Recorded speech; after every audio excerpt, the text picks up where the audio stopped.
after gastric bypass surgery, this system is disrupted because your stomach pouch is tiny. Literally about 30 mils initially. It may well expand to over 150 mils given time. More importantly, it bypasses something called the pyloric valve.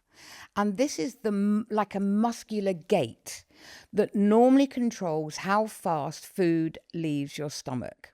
Gastric emptying after a Roux-en-Y gastric bypass can be up to 10 times faster than normal, especially for liquid and simple sugars.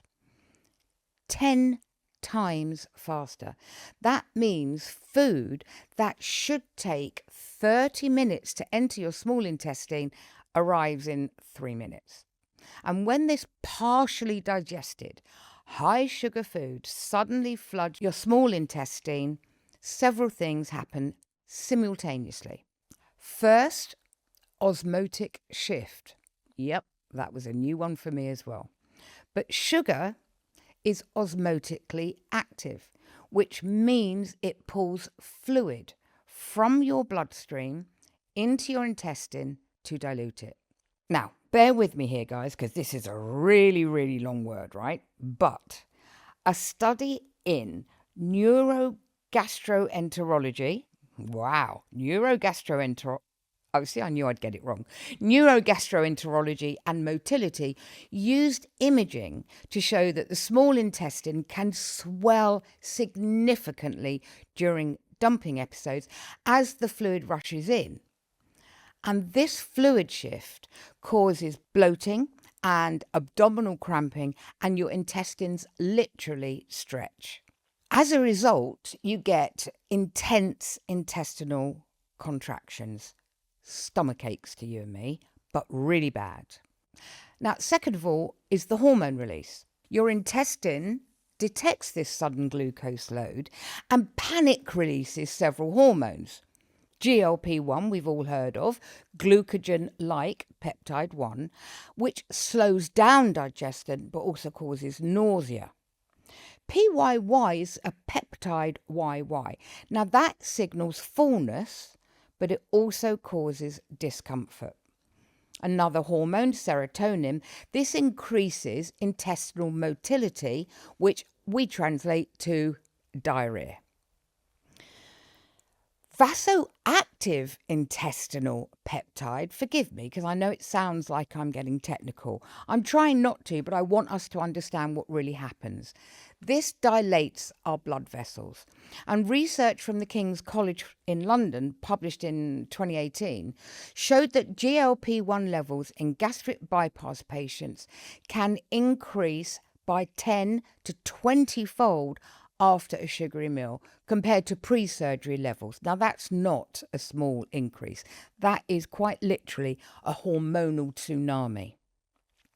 Now third, let's talk about the heart. We get cardiovascular changes because fluid is being pulled from your bloodstream into your intestine, your blood volume drops, your body compensates by increasing our heart rate, and that will maintain blood pressure. It also releases adrenaline, which causes sweating, trembling, anxiety, and it dilates our blood vessels, which can cause us to get really hot and flushed. And that is why early dumping actually feels like a panic attack combined with food poisoning because of the pain. Okay, so let's recap on that. We'll get abdominal pain and cramping, and that's been reported by 70% of dumping syndrome patients. We'll get bloating. We'll feel very, very overly full. That's been reported by 65% of patients. We feel nauseous. Again, 60% of patients. That's a lot of people that feel these things. We'll get diarrhea. We'll get something called borborygmi, and that's the medical term for intense stomach gurgling. You know, when you can hear it gurgling. Well, believe it or not, that is called borborygmi. I think that should be a name for a character in Lord of the Rings or something. So let's recap on the other things that we're going to be experiencing. We're going to be getting rapid heart rate or palpitations. Oh my goodness, 75% of people get that, and 70% start sweating appallingly.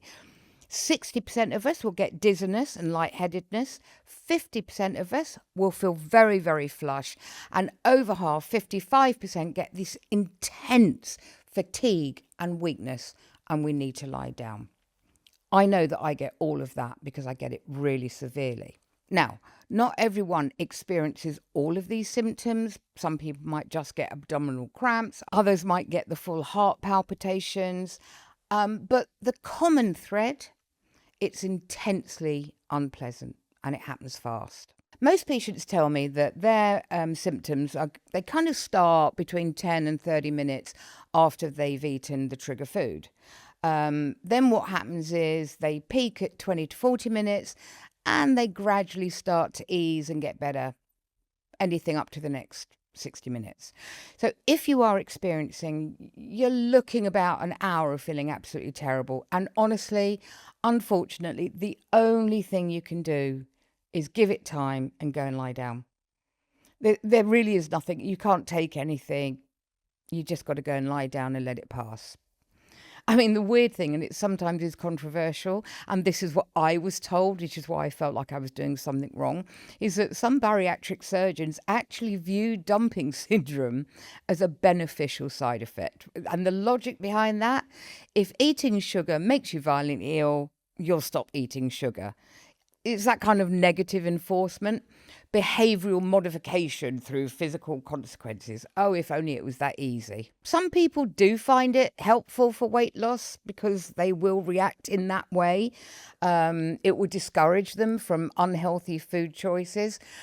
If you're like me, I like to test the boundaries, and speaking as someone who supports people through this, dumping syndrome, it's not just an oops, better not eat that. It is genuinely distressing. It can happen accidentally because you don't know if there's any hidden sugars. And also, and this is quite scary, is it can make people afraid to eat at all.